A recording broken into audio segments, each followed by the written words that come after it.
இன்றைக்கு உண்மையிலேயே ஒரு நல்ல ஜோதிட விளக்கமாக நம்ம பார்க்க போகிறது என்ன அப்படின்னு பார்த்தீங்கன்னா, பிறந்த நட்சத்திரப்படி தான் குணம் அமையுமா அப்படிங்கிறதுல நிறைய பேருக்கு ஒரு சந்தேகங்கள் இருக்குது.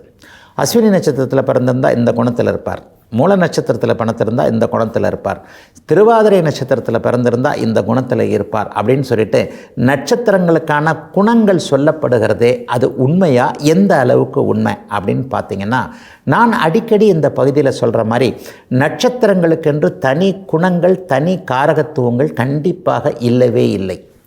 நட்சத்திரங்கள் என்பது ஆளுநரைப் போல, கிரகங்கள் என்பது முதலமைச்சரைப் போல. முதலமைச்சர் இல்லாமல் ஒரு மாநிலத்தை நிர்வாகம் பண்ணுறதுக்கு ஆளுநரால் கண்டிப்பாக முடியாது. ஆளுநருக்கென்று தனி அதிகாரங்கள் இல்லை என்பதைப் போலவே இந்த இடத்துல பார்த்திங்கன்னா, கிரகங்களுடைய துணை இல்லாமல் ராசி என்று சொல்லப்படக்கூடிய அந்த ராசி வீடுகளுடைய தன்மை இல்லாமல் நட்சத்திரங்களால் எந்த பலனும் கண்டிப்பாக கிடையாதுங்க. அஸ்வினி நட்சத்திரம் என்பது மேஷ ராசியில் இருக்கக்கூடிய ஒன்று. அந்த மேஷ ராசியில் என்ன கிரகங்கள், சந்திரன் மேஷ ராசியில் இருக்கும்போது ஒருவர் அஸ்வினி நட்சத்திரத்தில் பிறந்திருப்பார். அப்போ அந்த மேஷராசியில் பிறந்திருக்கக்கூடிய ஒருவர் அந்த செவ்வாயுடைய தன்மையை பொறுத்து கொஞ்சம் கோபக்காரராக இருக்கக்கூடிய தன்மைகள், அல்லது அவருடைய லக்னத்தையும் பார்த்து தான். இப்போ நட்சத்திரத்திற்கு மட்டும் தனி குணம்னா கண்டிப்பாக கிடையாது.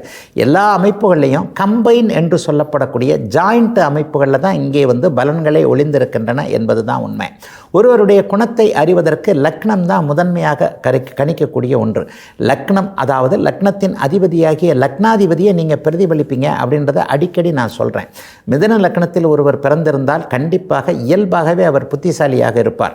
அந்த புத்திசாலித்தனத்தினுடைய கூடுதல் குறைவு என்பது அந்த லக்னாதிபதியாகிய புதனுடைய சுபத்துவ பாவத்துவ தன்மையை பொறுத்தது. கும்ப லக்னத்தில் பிறந்திருந்தார்னா ஒருவர் எப்போவுமே ஸ்லோவானவராக இருப்பார், எதையுமே நிதானம். ஏனென்றால் அந்த சனியினுடைய குணம் கொஞ்சம் நிதானமாக இருக்கும். அப்போ அந்த லக்னத்தை நீங்கள் முதன்மைப்படுத்தி அந்த லக்னாதிபதியுடைய லக்னத்துடைய சுபத்துவ பாவத்துவ தன்மையில் தான் நீங்கள் குணத்தை தீர்மானிக்க முடியுமே தவிர, ஒரு நட்சத்திரத்தின் அடிப்படையில் இவர் பரணி நட்சத்திரத்தில் பிறந்திருக்கிறார், பரணி நட்சத்திரம் தரணியாலும் சும்மாங்க எழுதுகை மோனைக்காக சொல்லப்பட்ட ஒரு விஷயங்க. மகம் நட்சத்திரம் ஜகத்தை ஆளும் அன்று அப்படி சொல்லப்பட்டாலும் கூட மாசி மகத்தன்றை அப்படி சொல்லப்பட்டதுடைய காரணம் என்னங்க? மாசி மகத்தன்னைக்கு பார்த்தீங்கன்னா ராஜராசியான சிம்மத்தில் பௌர்ணமி சந்திரன் உட்காருவாருங்க.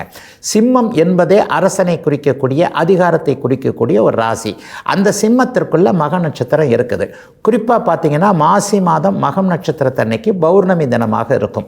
அப்போ அந்த பௌர்ணமி தினத்தில் பிறந்தவங்க எல்லாருக்குமே ஒரு நிலையில் அதிகாரம் பண்ணுவதற்கு ஆசை இருக்கும். ராஜராசியான சிம்மமும் சுபத்துவமாகி அங்கே பௌர்ணமி சந்திரன் உட்கார்றார் இல்லையா, அந்த அமைப்பில் சொல்லப்பட்ட ஒன்றை நீங்கள் எல்லா நாட்கள்லையும் மகம் நட்சத்திரத்தில் பிறந்தவங்க, எல்லா மாதங்கள்லையும் மகம் நட்சத்திரத்தில் பிறந்தவங்களுக்கு அதை நீங்கள் பொருத்தி பார்க்கவே முடியாதுங்க.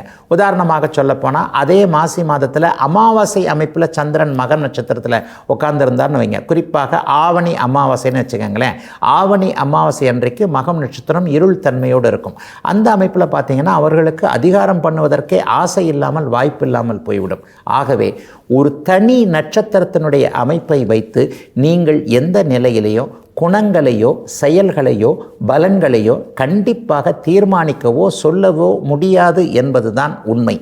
அந்த நட்சத்திரத்தின் மேல் அமரக்கூடிய அந்த சந்திரன் எப்படிப்பட்ட தன்மைகளை கொண்டிருக்கிறார், லக்னம் எப்படிப்பட்ட தன்மைகளை கொண்டிருக்கிறது, லக்னத்தின் சுப பாவத்துவம் என்ன, லக்னாதிபதியுடைய தன்மை என்ன, சந்திரனுக்கு கிடைத்திருக்கக்கூடிய ஒளிநிலை அமைப்புகள், அதாவது சந்திரன் வளர்பிறையாக இருக்கிறாரா தேய்பிறையாக இருக்கிறாரா, சந்திரனுக்கு குறுபார்வை இருக்கிறதா, சந்திரனுக்கு சுக்கிர தொடர்பு இருக்கிறதா என்பதை வச்சு தான் நீங்கள் குணத்தை தீர்மானிக்க முடியுமே தவிர, இந்த நட்சத்திரத்தில் பிறந்தா இந்த நட்சத்திரத்தில் சந்திரன் இருந்தால் இவர் இந்த குணத்தை கொண்டிருப்பார் என்பது நிச்சயமாக தவறான ஒன்றாக இருக்க முடியுங்க.